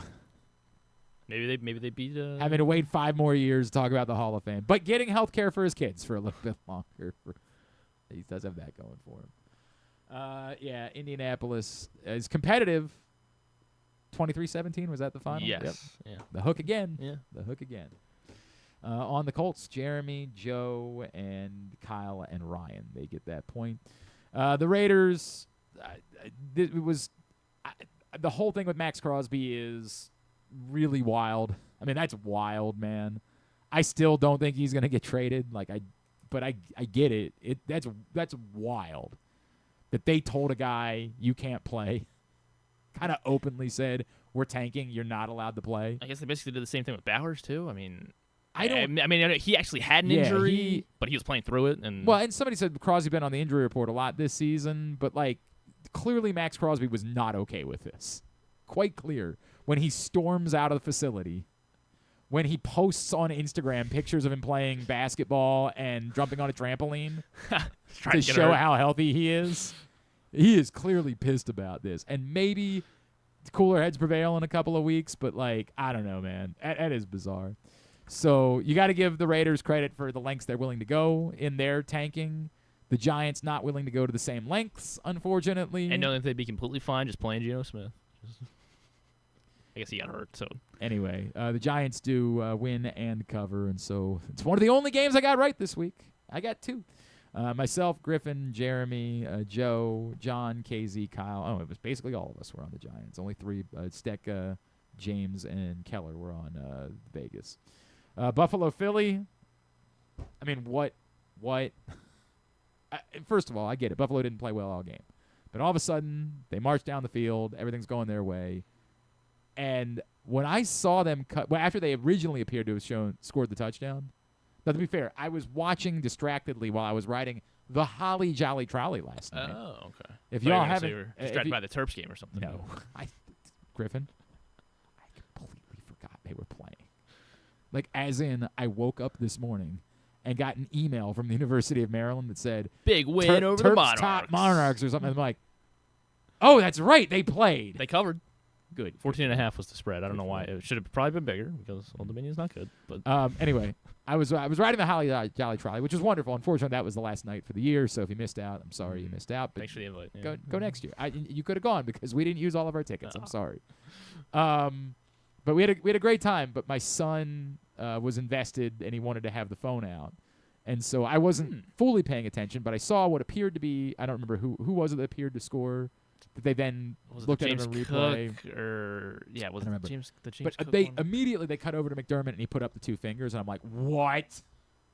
Of course, that's what you're supposed to do. No, that's what you're supposed to do on the road.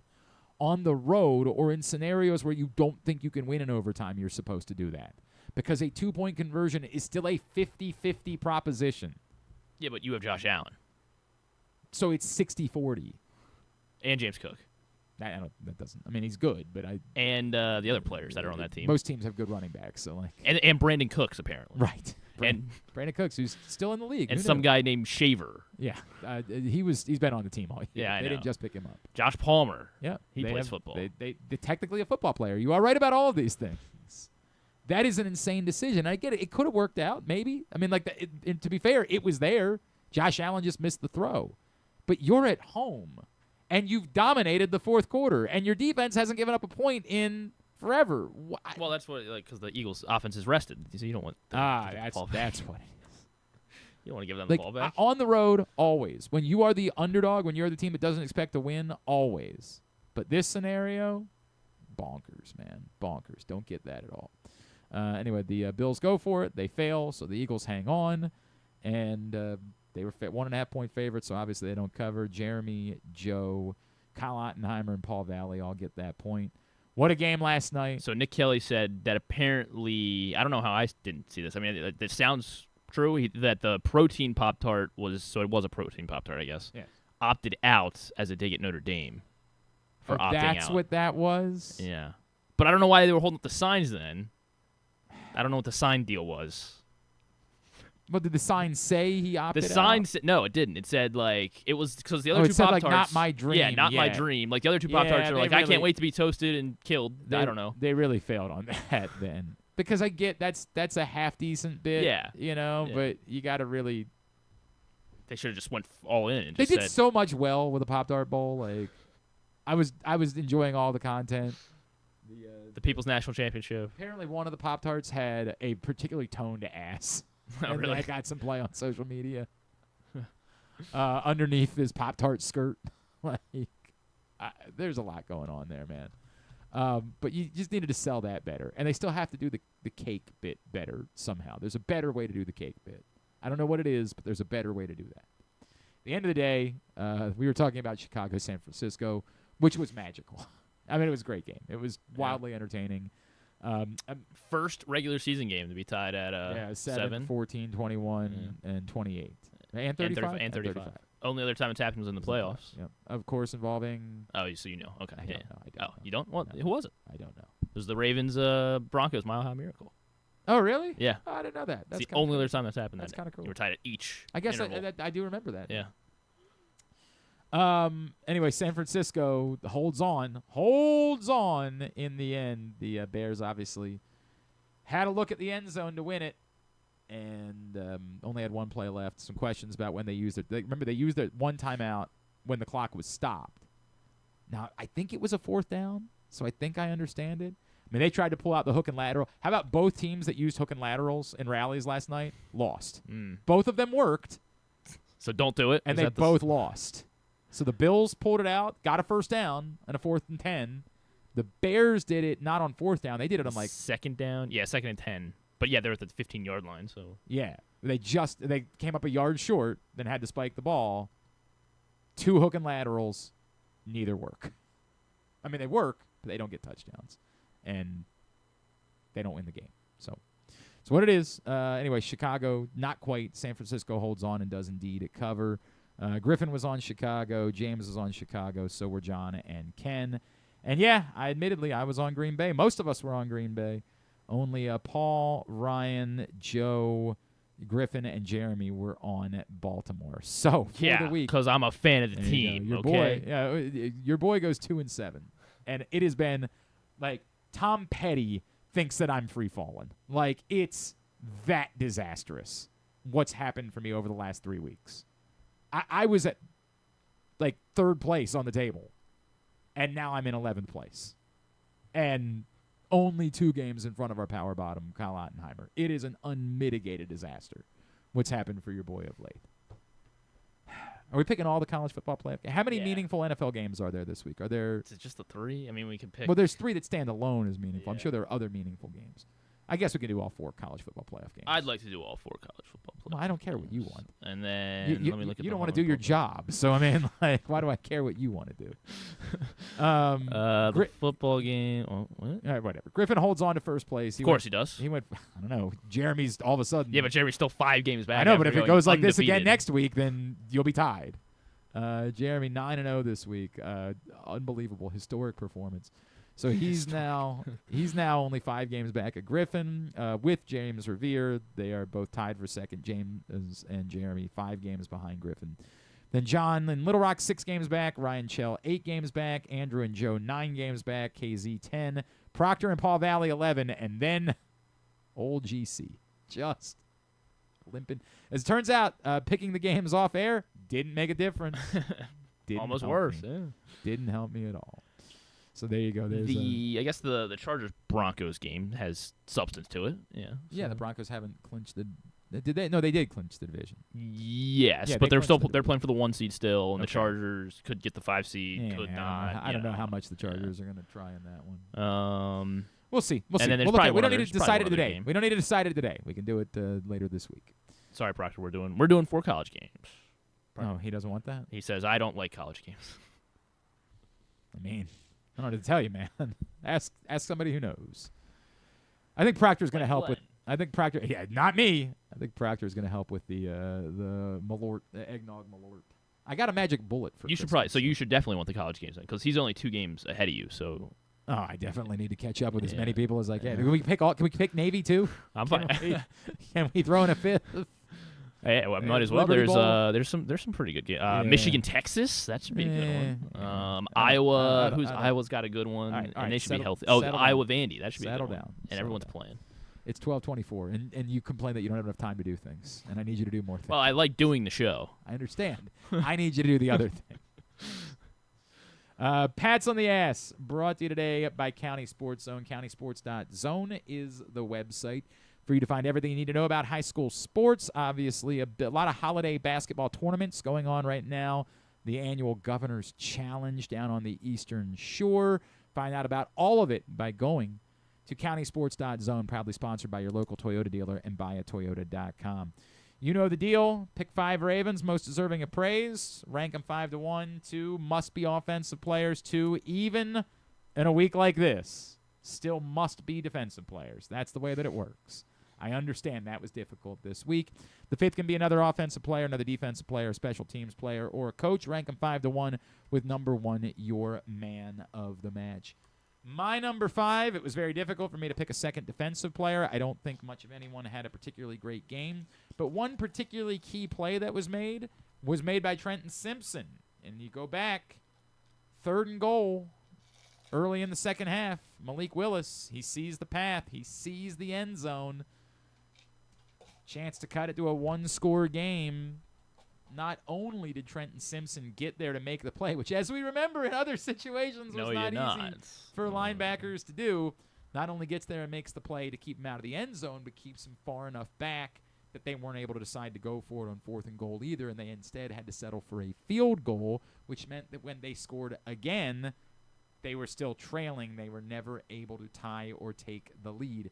This was a major play. I don't know that Trenton Simpson had a great day. I think he had an okay day.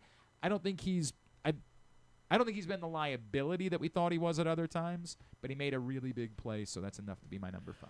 I guess I went kind of the same way. I mean, because no one on the defense really stood out particularly great. And that the other Trenton Simpson play where Malik faked out the whole defense on that one side, and he was one of those guys. So I just didn't. I couldn't do Trenton Simpson there. I went with Roquan Smith because of the 4th and 1 early in the game when they stopped Josh Jacobs. The defense was not good, but I think Roquan made one of those plays of the game that we're probably gonna be talking about tomorrow. That one's tough for me because the play call is just so effing insane. You still got to get the stop. I get it, but you damn well better. You had better make that. Roquan Smith, number 5. The number 4 was actually tough for me, and I kept going back and forth about what it should be because I had 2 guys in mind. I ultimately decided to make Pat Ricard number 4. Sorry, I made Travis Jones number 4. My fault. Okay. My bad, everybody. Spoilers. Yeah, Travis Jones is number 4. And I was between those 2. I think you now know that Pat Ricard's my number 3. I was between those 2. Travis Jones was the only defensive player to me that was really good all day. But the story wasn't the defense, so I decided to make him 4 and not 3. Yeah, that was pretty much my decision-making as well. Travis Jones was my number 4 as well. Green Bay abandoned the run pretty early, so that made it probably a little bit easier on his docket. But he still impacted the game in all aspects. He was getting in Malik's face and disrupted enough. So yeah, Travis Jones was not my number 4 as well. Pat Ricard's gonna be a little bit higher on my list. I put John Harbaugh as my number 3. Just the way that this game works, that I think that just committing to Derrick Henry, and after everything we were screaming about last week, and after the Patriots game, he went ahead and said, "Sure, here, fine, let's do it," and it worked, and obviously, and they won the game, and evidently, I guess it wasn't completely comfortable, but in the end, it did. John Harbaugh, not the Todd Monken? I mean, yeah, John Harbaugh is the one that had to face it all week, and then finally said, "Fine, we'll do it 40 times to Derrick Henry," and it worked. So that's Huntley's the third. Huntley would be the third offensive guy, but I think I just don't think he was Huntley was way too good for me to think about John Harbaugh. Tyler Huntley was really good. He handed the ball to Derrick Henry 40 times, and you and I could have done that. I think he needed to make plays. He made plays. Like 5 yards downfield. His clock was unreal. He was the third best offensive player, but he was friggin' phenomenal with knowing exactly when that play needed to expire. That again, Tyler Huntley is limited. We all know that. He can't do the downfield things that you need to do in order to be a starting quarterback in the NFL. But what he was called upon to do, he was great, man. I can't sing the praises of that enough. Acknowledging it's not deeper. All of you weirdos on the internet that can't just read what is written, that want to try to be mad online, no one thinks that Tyler Huntley should be that Tyler Huntley's better than that. The one person that's saying that for attention, you just ignore them. There is not a movement of people that think that Tyler Huntley is better than Lamar Jackson. You are arguing with a mirror for the sake of wanting to get attention online. But Tyler Huntley was effing excellent on Saturday night in what he was asked to do. The internal clock, that really should be showed to quarterbacks. Knowing exactly how much time you have behind an offensive line that stinks. Tyler Huntley's number 2 with a bullet. Pat Ricard was my number 2. He was the guy that was blocking for Derrick Henry on those 36 carries.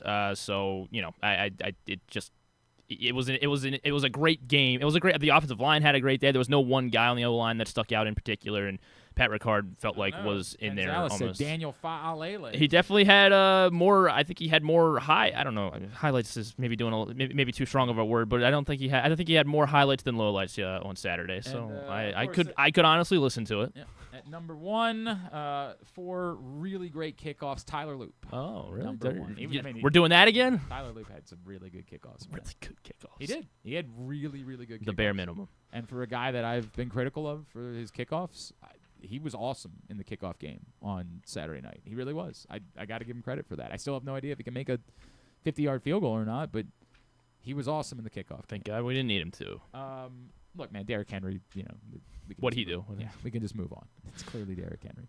We'll get it up at GlennClarkRadio.com here a little bit later on. Those are our pats on the ass. We'll come back in. We will get a tidbit. We will get Tubular to wind things down for a Monday edition of Glenn Clark Radio. Get in the game with Volo Sports. With over 15 sports to choose from, join a league or grab a Volo membership for discounted play, free daily pickups, fitness classes, and exclusive events. But the best part? A portion of every league fee helps the Volo Kids Foundation provide free sports to over 5,000 kids across Baltimore City each year. Don't miss out. Early pricing for the winter season ends December 12th. Final registration deadline is January 15th. Sign up now at volosports.com/Baltimore. Give your New Year's Eve the magic touch at Live Casino. Let your wicked side out to play for good at our Spellbound New Year's Eve celebration. Open bar tickets start at just $75. Experience our $76,000 Spellbound countdown, where over 100 lucky winners will score cash, free play, and luxury jewelry. Will you be lucky at Live? At Arundel Mills, must be 21. Please play responsibly. For help, visit mdgamblinghelp.org or call 1-800-GAMBLER. The weather's getting cooler, so when you and your family are picking out a place to dine, be it lunch or dinner, let's make it nice and easy. Now, with 2 great locations, the Costas Inn remains your number 1 destination. Whether you want to get steamed crabs and the full Costas menu out at the original location at 4100 North Point Boulevard, or sample the complete menu minus the steamed crabs at the new location above the grandstand at the Timonium Racetrack, Costas is your place to go. Check out the website, CostasInn.com, for a look at the menu, and if you want to plan that crab feast, call 410-477-1975. The Costas Inn. Gambling can be a fun and entertaining experience, but there are risks involved. If you're planning on betting on the game at the casino or on your phone or computer, know your limit, stay within it. Set a budget and a time to stop. Remember, gambling isn't a financial solution, and it doesn't mix well with alcohol or drugs. Know the risks and have a plan before you begin gambling. For free and confidential services, call 1-800-GAMBLER 24/7 or go to helpmygamblingproblem.org. Looking for Baltimore's premier waterfront dining experience? Head to Nick's Fish House, located in the Baltimore Peninsula. Enjoy crabs all year long, plus happy hour Monday through Thursday from 3 to 6. Planning a celebration? From rehearsal dinners to corporate crab feasts, Nick's is the spot to make it unforgettable. And the fun doesn't stop there. Live music fills the air every Thursday through Sunday. Check out the full lineup at nicksfishhouse.com. Nick's, it's where Baltimore comes to eat, drink, and play by the water.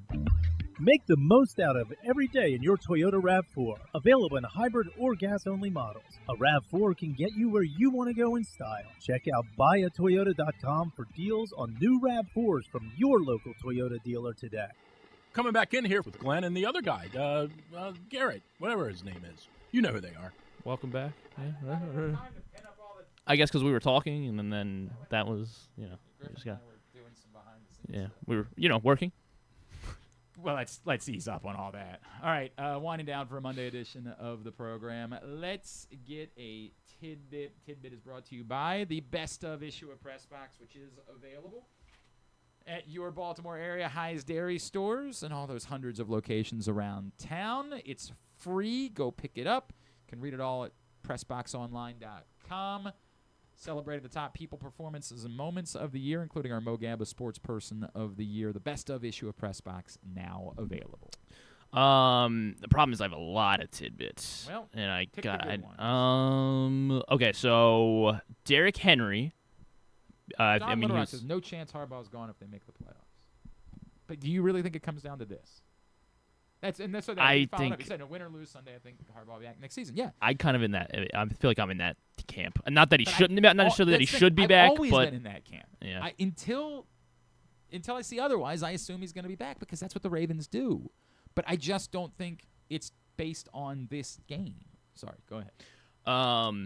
Henry, he's over 1,000. He was over 1,000 yards. I don't think it was because did he get over 1,000? He's been over 1,000 yards. But 4 straight seasons, the last 4 seasons that Derrick Henry has gone on over 1,000 yards. He and only one other player have rushed for 1,000 yards each of the last 4 seasons. Only one other player has gone for 1,000 each of the last 4 seasons. It's not McCaffrey because he was hurt. Was there a year where Saquon didn't get 1,000 because he was hurt? Correct. Saquon did not get there. Was it? Yeah, either 3 or 4 years. Jonathan ago. Taylor? Not Jonathan Taylor. Who else has gone for 1,000 yards each of the last 4 years? Josh Jacobs? Not Josh Jacobs. Aaron Jones? Not Aaron Jones. He was hurt. He is in year 2 with a new team this year, and then he was spent. Joe Mixon? Not Joe Mixon. No, because he didn't. Yeah, he didn't play. Yeah. What am I talking about? Year 2 with a new team. Before, I'm trying. I might as well give it to you. He was in Dallas before. Dallas, and now is it Miles Sanders? No, not Miles Sanders. No, he's in Dallas. He was in Dallas. Rico Dowdle? Not Rico Dowdle. Rico Dowdle did not reach 1,000 with the Cowboys. I think Rico was there last year. I think he was in Dallas last year, too. Yeah. It's not Rico Dowdle. He was in Dallas. And now he's somewhere else. And he went for 1,000 each of the last 2 years with that team. Tony Pollard. Tony Pollard and Derrick Henry, the only 2 running backs with 1,000 rushing yards each of the last 4 seasons. Yeah. See, the Titans know how to pick him. Yeah. I mean that's they got 2 players. They got Cam Ward and Tony Pollard. And maybe Alec Iverson, maybe. I don't know. Jeffrey Simmons. All right, that it? Yeah, sure. Well, yeah, I guess so. I don't know. I got a lot I want to get to. Is there something particularly good? I think they're all good, but they're all long, so we can end it with that one. Okay, fair enough. I'll just get to them. I'll just store them for January when we got nothing to talk about. That's a good point. We will have nothing. We're not going to be talking about Maryland basketball. Tubular is brought to you today by Live Casino and Hotel. The best place to watch all the big sporting events is inside sports and social at Live Casino and Hotel. 100-foot media wall, great food and drink specials, and you never have to pay pay-per-view prices to watch the big fights. Inside sports and social, Live Casino and Hotel.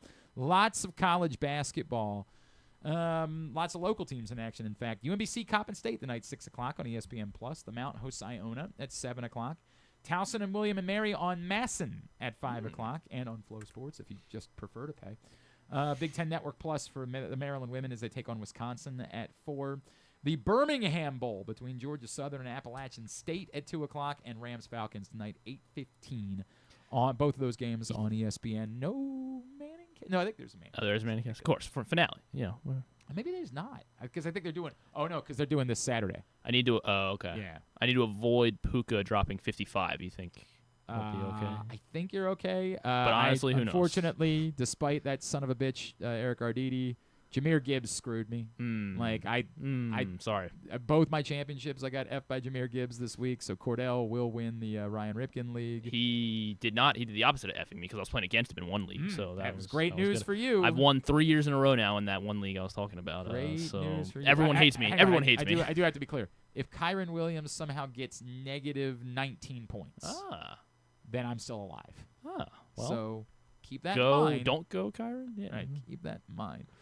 But yeah, got utterly screwed by Jahmyr Gibbs. It's a classic 8-fumble game. And meanwhile, of course, he got a combined 50 points from Ja'Cory Krosky-Merritt and Wan'Dale Robinson because, of course. I am technically not dead in my other championship game. This scenario is what I would need. I'm down by 5. Okay. He has Colby Parkinson. But I do have Zane Gonzalez. Yeah, I mean... Colby doesn't catch a pass. I mean, like that. Really, it's what it comes down to. I'm not. Hopefully, it's Terrence Ferguson's night. Right? Or Davis Allen. Yeah. Or any of the 70 tight ends that they have. I'm in the press box league. I need 30 from. Nobody cares about that. I need 30 from Stafford and Pitts to beat Kyle. All right, that's possible. Yeah. That's in fact, I would almost. It's maybe the event to watch tonight. Yeah, that's the. Yeah, right. That's the one. For all of the nothing that's. Yeah, I clinched second place, however, and that's the way that I'm choosing to look at it. Steve Johnson was talking to S last night. Steve, I swear to God, that son of a bitch. Steve Johnson texts me about the championship. He says, because this was before the Sunday night game, I still had Jawan Jennings. He's like, so you need Jennings to go nuclear. I need Kyron. And I said, yeah, I'm effed. It's over. And he said, you came a long way. I'm proud of you. Because I made a hell of a rally in this league. Okay. I was done. And I said, it's a miracle, honestly. And then he sent me the Jerry Stiller, too bad, chump. Maybe next time. To which I said, hey, don't forget, Super Bowl losers are still conference champions. Never forget. They hang a banner. If you lose a Super Bowl, you're hanging a banner. Now, if your Colts lose a championship game, you're hanging a banner. But every Super Bowl, you hang an AFC championship banner. That's the way it goes. All right, non-sports, anything? No. Okay, neato. Yeah. Neato. Yeah, no. All right, very good. Thanks today to Noah Eagle and... it is the ABC The Year 2025. Robin Roberts, her retrospective interviews featuring the Jonas Brothers. Asia Wilson, Luke Bryan. Okay. I think Robert everybody Irwin. agrees those are the most important people of the year. Robert Irwin. Who? Robert Irwin. Oh, yeah. Steve Irwin's definitely. son. I think he was on Dancing. Did he win Dancing on the Stars, or he lost? He gets to hang a banner for losing Dancing on the Stars. I think we all can agree. Those are the single most important people. If you needed to find Alex Early. people to define 2025, those were the people to do it. The Jonas Brothers. That group of people. The Jonas Brothers. Asia Wilson. Luke Bryan. Asia Wilson. Bobby Irwin. One of the top athletes of the year. Nobody's disagreeing with that. Luke Bryan, I think we all think the year of 2025, the year of Luke Bryan. I think we all agree about that. Anyway, go find it at glennclarkradio.com. Thanks to Noah Eagle. We'll get that up and nothing else. We'll get that up in the greatest hits section of the... Yeah, the year tab. At Glenn Clark Radio. The year 2025.com. Tomorrow on the program, it is our drinking show. We may or may not do anything. I don't really know what this show is going to be tomorrow. We'll do a quiz. We'll have a quiz. Something. Sure. Are we going to try to do picks tomorrow? It's so very early in the week. Nah, I think we decided we were going to do it Wednesday. Wednesday? Yeah, because KZ can't come in tomorrow. Son of a bitch. So we're just going to... Not that it's just because Dennis Shockett will be here. We'll have some live music with Dennis Shockett. Food is being supplied by the Costas. The Costas Inn is providing some food. Oh, I love that. All right, so now I guess I will come. I love Pete. I love Pete Triantopoulos. We'll also have some food from Chick-fil-A Nottingham Square as well. I think I'm better not say anything yet. I think we'll have some. But that doesn't help the people that can only listen. That's only for the people that are here. How many people are going to be here? 12, okay. Maybe. I told Pete to give food free. There'll be plenty. That's true. I know Pete. It's going to be like... It doesn't have to be crab cakes either. It's going to be like food for... No, it does. It has to be crab. All that. Yeah. I know, but Pete likes to go all in whenever he does something like that. We more food. It doesn't have to be the higher end. You want me to ask if he wants to come in? I would love to have him come in. Love Pete Triantopoulos. That's my guy. Love him. All right. Thanks, everybody at PressBox, all of our great sponsors and partners, including Live Casino and Hotel, CountySports.zone, your local Toyota dealer, buyatoyota.com, Volo Sports, 1-800-GAMBLER, helpmygamblingproblem.org, Nick's Fish House, your Baltimore area High's Dairy Stores, the Costas Inn, and more. Thanks to Griffin at Griffin_Bass. Follow us, Twitter, Instagram, and TikTok at Glenn Clark Radio. Have a great Monday night. Go UMBC or Coppin. Go Towson. Go Maryland women. Duke sucks.